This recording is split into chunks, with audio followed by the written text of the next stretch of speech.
friends, welcome back to Harshit Institute. So last class lo manamu science and technology development guరించి discuss చేస్తున్నాం. So already we have discussed the development of science and technology in India in three different stages: the ancient, medieval, as well as the modern India. Now moving on to the next part, development of science and technology in India కి సంబంధించి the next part ఏంటి అని అన్నప్పుడు పంచవర్షీయ ప్రణాళికలు అని అంటాం, 5-year plans. So 5-year plans and science and technology, 5-year plans and science and technology.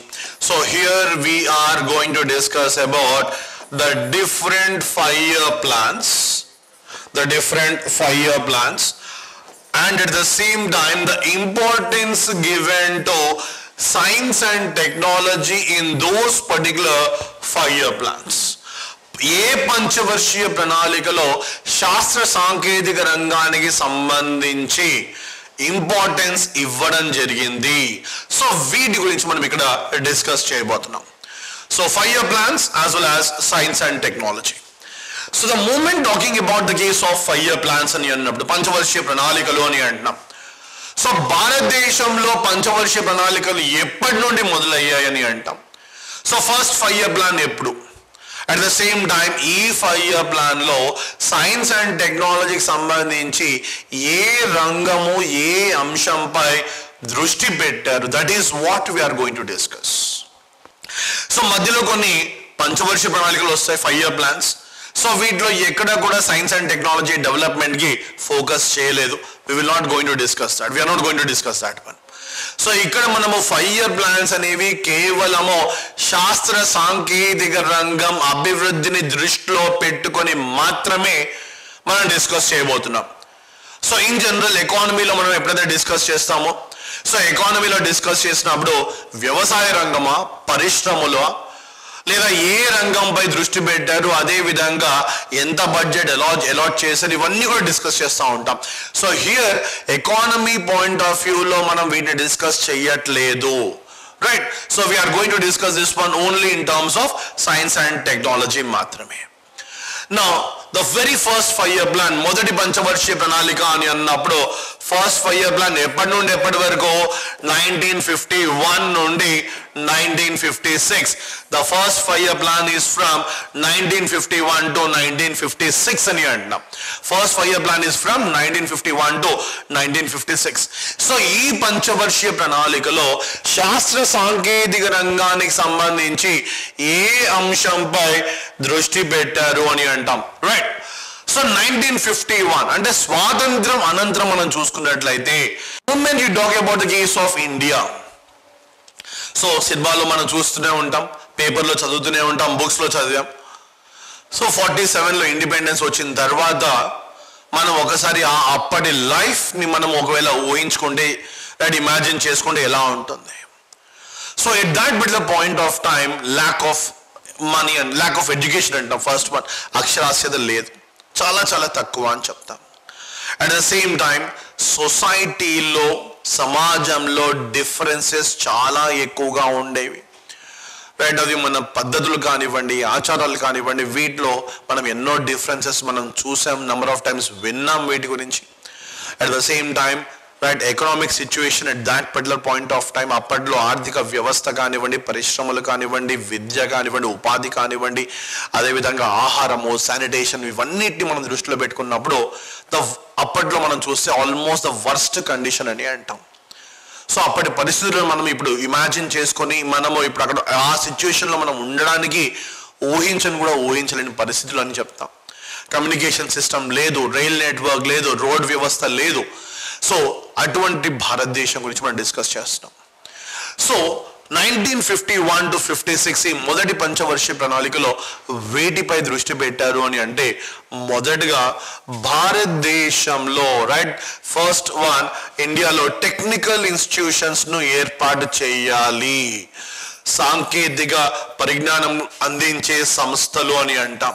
So technical institution, establishment of technical institutions in India, establishment of technical institutions in India. అలాగే research institutes, పరిశోధనా సంస్థలు అని అంటాము. Technical institutions తో పాటు research institutions, పరిశోధన చేయడానికి research institutions మరియు లాబొరేటరీలు, ప్రయోగశాలలు, establishment of technical institutions and laboratories అని అంటాం. Then at the same time the third one, scientific manpower, శాస్త్ర సాంకేతిక రంగంలో పరిజ్ఞానము కలిగిన మానవ వనరులు అని అంటాం, scientific manpower. Now for example as of now గురించి మనం మాట్లాడుకుంటే, సో చాలా మంది మనం చూస్తున్నాం, ఇంక్లూడింగ్ అస్, మనం కూడా we are all not educated, అందరూ కూడా చదువుకున్న వాళ్ళమే. సో ఒక్కొక్కరు కూడా ఒక్కొక్క ఫీల్డ్లో, ఒక్కొక్క సెక్టర్లో వీఆర్ ఎడ్యుకేటెడ్. కొంతమంది బిఏ కావచ్చు, కొంతమంది బీకామ్ కావచ్చు, కొంతమంది బిఎస్సి కావచ్చు, లేదా కొంతమంది బీబీఏ కావచ్చు, డిఫరెంట్ థింగ్స్. నా అయినా అంటే వీళ్ళందరినీ కూడా మనము చదువుకున్న వాళ్ళమే అని అంటాం, ఎడ్యుకేటెడ్ అని అంటాం. సో ఈ ఎడ్యుకేటెడ్ పర్సన్స్కి for example, right, for any particular educated person, for example ఒక బ్లడ్ శాంపుల్ ఇచ్చేసి ఆ బ్లడ్ గ్రూప్ ఐడెంటిఫై చేయమంటే ఎంతమంది చేయగలుగుతారు? సో మేబీ 1000లో ఒకరు కావచ్చు. So only the case of your, right, కంప్లీట్గా ప్యాథాలజీపై స్టడీ చేసిన వాళ్ళు మాత్రమే వాటిని ఐడెంటిఫై చేయగలుగుతారు, బ్లడ్ గ్రూప్స్ని ఐడెంటిఫై చేయగలుగుతారు.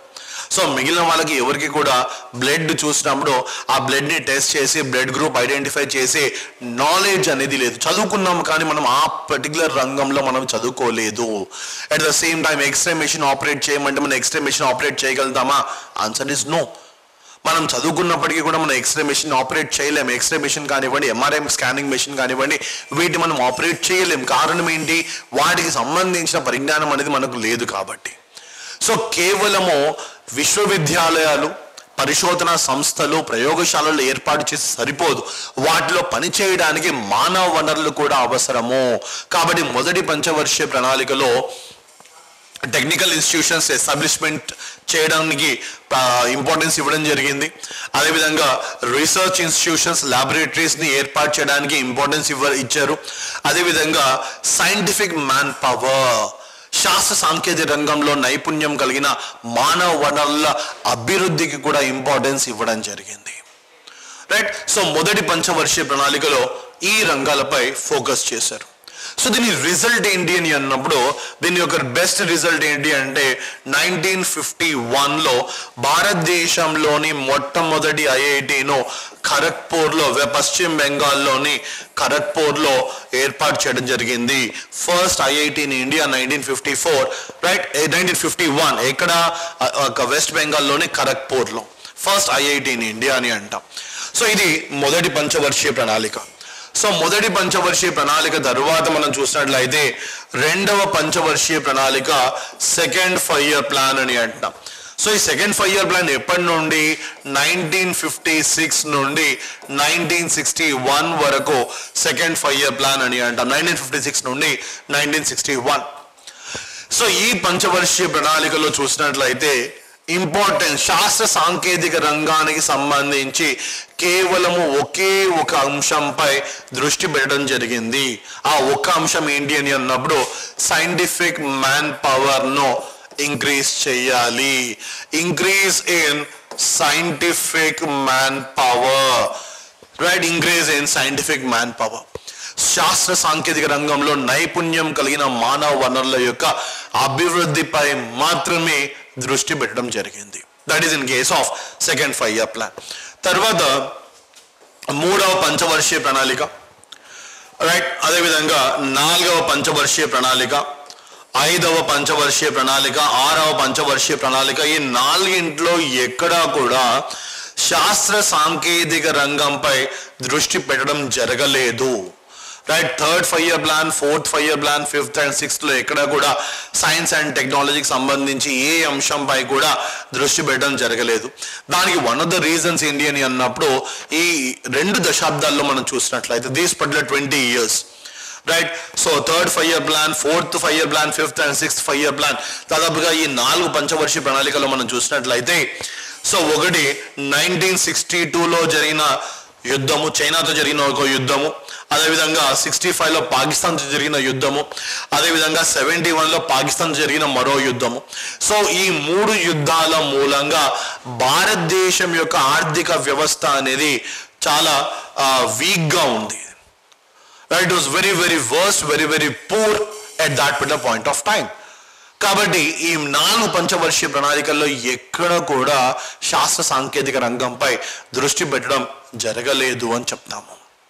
సో వీటి తర్వాత, సో 6వ పంచవర్షీయ ప్రణాళిక తర్వాత మనం చూసినట్లయితే 7వ పంచవర్షీయ ప్రణాళిక అని అంటాము, 7th 5-year ప్లాన్. సో ఈ 7th 5-year ప్లాన్ ఎప్పటి నుండి 1985 నుండి 1990 వరకు అని అంటాం, 1985 నుండి 1990 అని అంటాం. సో ఈ 7వ పంచవర్షీయ ప్రణాళికలో ఏ రంగంపై దృష్టి పెట్టాం, ఏ సెక్టర్ పైన, ఏ ఫీల్డ్ పై దృష్టి పెట్టాము అని అన్నప్పుడు 7వ పంచవర్షీయ ప్రణాళికలో రైట్ బయోటెక్నాలజీ రంగము, అదేవిధంగా రోబోటిక్స్, అలాగే instrumentation, biotechnology, robotics, instrumentation, at the same time solid state physics, right. So ఈ రంగాలపై దృష్టి పెట్టడం జరిగింది అని అంటాం. So biotechnology, robotics, instrumentation, solid state physics, అలాగే మరొకటి ఎలక్ట్రానిక్స్ అని అంటాం. సో ఇవన్నీ కూడా కంప్లీట్గా సైన్స్కి సంబంధించిన అంశాలు. సో రోబోటిక్స్లో డిగ్రీ కావాలి అన్నా, లేదా ఇన్స్ట్రుమెంటేషన్ చేయాలన్నా, ఇంజనీరింగ్ అన్నా, లేదా ఎలక్ట్రానిక్స్ అన్నాం, సాలిడ్ స్టేట్ ఫిజిక్స్ అని అన్నాం, ఇవన్నిట్లో కూడా directly indirectly science is surely involved. So science లేకుండా ఈ సెక్టర్స్ ఏవి కూడా మనము డెవలప్ చేయలేము. అది రోబోటిక్స్ కావచ్చు, లేదా ఎలక్ట్రానిక్స్ కావచ్చు, సాలిడ్ స్టేట్ ఫిజిక్స్ కావచ్చు. సో ప్రతి ఒక్క రంగంలో కూడా కేవలము సైన్స్ సంబంధించిన అంశాలు మాత్రమే. సో 7వ పంచవర్షీయ ప్రణాళికలో మనం చూసినట్లయితే ఈ రంగాల యొక్క అభివృద్ధిపై దృష్టి పెట్టడం జరిగింది అని చెప్తాం. సో 7వ పంచవర్షీయ ప్రణాళిక తర్వాత మనం చూసినట్లయితే, సో 7th 5-year ప్లాన్ తర్వాత, సో 7వ పంచవర్షీయ ప్రణాళిక తర్వాత మనం చూసినట్లయితే 8వ పంచవర్షీయ ప్రణాళిక అని అంటాం. సో 8వ పంచవర్షీయ ప్రణాళిక ఎప్పటి నుండి అని అన్నప్పుడు 1992 నుండి 1997 అని అంటాం. 7th 5-year ప్లాన్ 7వ పంచవర్షీయ ప్రణాళిక 85 నుండి 90. అలాగే 8వ పంచవర్షీయ ప్రణాళిక మనం చూసినట్లయితే 92 నుండి 97. అంటే 7th 5-year plan 8th 5-year plan మధ్యలో మనకు 2 సంవత్సరాల గ్యాప్ అనేది కనిపిస్తుంది. కారణం ఏంటి అని అన్నప్పుడు అప్పుడు దేశంలో ఉన్న రాజకీయ అస్థిరత కానివ్వండి, పొలిటికల్ ఇన్స్టెబిలిటీ కానివ్వండి, దేశంలో ఉన్న పరిస్థితుల దృష్ట్యా ఆ 2 సంవత్సరాలు మనకు 5-year ప్లాన్స్ కాకుండా 1-year ప్లాన్స్ అనేవి అప్పట్లో ఇంట్రడ్యూస్ చేశారు. సో 8th 5-year ప్లాన్ ఎప్పుడు అంటే 1992 నుండి 1997 అని అంటాం. సో ఈ 8వ పంచవర్షీయ ప్రణాళికలో వేటిపై ఫోకస్ చేశారు అని అన్నప్పుడు ఆహారము, అలాగే షెల్టర్ ఆవాసము, అలాగే శానిటేషన్, పారిశుద్ధ్యము, న్యూట్రిషన్ పౌష్టిక ఆహారము, క్లీన్ వాటర్ తాగడానికి శుద్ధమైన జలము, clean water, at the same time education మరియు ఎంప్లాయ్మెంట్. సో పుట్టిన ప్రతి వ్యక్తికి కూడా, పుట్టిన ప్రతి బిడ్డకు కూడా at the same time clean water, sanitation, nutrition, పారిశుద్ధ్యము, పౌష్టిక ఆహారము అండ్ ఎంప్లాయ్మెంట్, ఇవన్నీ కూడా దేశంలో ఉన్న ప్రతి ఒక్కరికి కూడా అవసరము. సో 8వ పంచవర్షీయ ప్రణాళిక అనేది మౌలిక వసతులను కల్పించడంపై ఫోకస్ చేయడం జరిగింది. బేసిక్ అమ్యూనిటీస్, ద ఫోకస్ దేని సహాయంతో, with the help of science and technology, right? The main objective was to provide all these particular basic amenities with the help of science and technology. ఈ మౌలిక వసతులను కల్పించడం ఎనిమిదవ పంచవర్షీయ ప్రణాళిక యొక్క ముఖ్య ఉద్దేశము అని అంటాం. 8th 5-year plan ఆబ్జెక్టివ్ అని అంటాం సైన్స్ అండ్ టెక్నాలజీ పరంగా మనం చూస్తున్నప్పుడు. దెన్ 8వ పంచవర్షీయ ప్రణాళిక తర్వాత మనం చూసినట్లయితే next one 9th 5-year plan అని అంటాం. 9వ పంచవర్షీయ ప్రణాళిక. సో 9వ పంచవర్షీయ ప్రణాళిక అని అన్నప్పుడు 1997 నుండి 2002 9th 5-year plan 1997 నుండి 2002 అని అంటాం. So the moment talking about the case of 97 2002 పైన ఫోకస్ చేశారు. సో ముఖ్యంగా 1990 దశాబ్దం మనం చూసినట్లయితే 1990 దశాబ్దం మనం చూసిన 1990 డికేడ్ ఆఫ్ 1990s అని అంటాం. సో ఈ దశాబ్దంలో రెస్ట్రిక్షన్స్ అనేవి చాలా ఎక్కువగా ఉన్నాయి.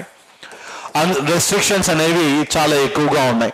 సో రెస్ట్రిక్షన్స్ వేటిపైన అని అన్నప్పుడు రెస్ట్రిక్షన్స్ వేటిపైన అన్నప్పుడు హై టెక్నాలజీ మూమెంట్ పైన, సాంకేతిక రంగం యొక్క బదిలీ అని అంటాం, సాంకేతిక రంగం యొక్క ఎగుమతి, సాంకేతిక రంగం యొక్క దిగుమతి, రైట్, వీటిపైన ఎక్కువగా ఆంక్షలు అనేవి చాలా ఎక్కువగా ఉన్నాయి.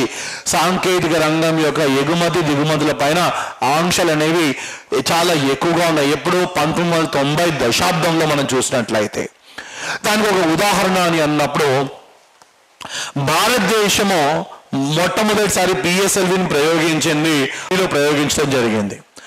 అదేవిధంగా 1995లో జిఎస్ఎల్వి రష్యా యొక్క, కానీ ఆ టైంలో మనం చూసుకున్నట్లయితే అంతర్జాతీయ స్థాయిలో సాంకేతికత దీనికి సంబంధించి టెక్నాలజీ సంబంధించి ఆంక్షలు చాలా ఎక్కువగా ఉండడం వలన రష్యా జిఎస్ఎల్వికి సంబంధించి క్రయోజనిక్ టెక్నాలజీని భారతదేశానికి అందజేయలేకపోయింది. Russia could not supply cryogenic technology to India. So దాని యొక్క రిజల్ట్ ఏంటి, దాని యొక్క పర్యవసనం ఏంటి అని అన్నప్పుడు దాని యొక్క రిజల్ట్, సో 1995లో మనం ప్రయోగించాల్సిన జిఎస్ఎల్వి కాస్త 2001 సంవత్సరంతో మనము మొదటి జిఎస్ఎల్వి, కానీ అన్ఫార్చునేట్లీ దురదృష్టవశాత్తు మొదటి ప్రయోగం అనేది ఫెయిల్ అయింది అని చెప్తాం. The first test was a literal total failure అని చెప్తాం. ఎప్పుడు 2001. దీని అంటే హై టెక్నాలజీ మూవ్మెంట్ పైన ఉన్న ఆంక్షలకు సంబంధించి ఒక చిన్న ఎగ్జాంపుల్ మాత్రమే. ఇటువంటి ఎగ్జాంపుల్స్ ఎన్నో ఇస్తాం. సో ఈ లో పెట్టుకొని 9వ పంచవర్షీయ ప్రణాళికలో సెల్ఫ్ రిలయన్స్ పై ఫోకస్ చేయడం జరిగింది. సెల్ఫ్ రిలయన్స్ అని అంటాం, స్వావలంబన. ముఖ్యంగా సాంకేతిక రంగానికి సంబంధించి సెల్ఫ్ రిలయన్స్ అని అంటాం, టెక్నాలజీకి సంబంధించి స్వావలంబన. సో టెక్నాలజీ కొరకు మనం ఇతర దేశాలపై ఆధారపడకూడదు. ఆ టెక్నాలజీని మనము సొంతంగా మనము అభివృద్ధి చేయాలి. టెక్నాలజీని అభివృద్ధి చేయడం మాత్రమే కాకుండా ఆ టెక్నాలజీని మనం ఉపయోగించి అనేక ప్రయోగాలు చేయాలి. సో దీనికి సంబంధించి 9వ పంచవర్షీయ ప్రణాళికలో సెల్ఫ్ రిలయన్స్ పై ఫోకస్ చేయడం జరిగింది, స్వావలంబన పైన ఫోకస్ చేయడం జరిగింది. ముఖ్యంగా సాంకేతిక రంగంలో స్వావలంబన అని అంటాం. ముఖ్యంగా సాంకేతిక రంగంలో స్వావలంబనపై దృష్టి పెట్టడం జరిగింది. రైట్.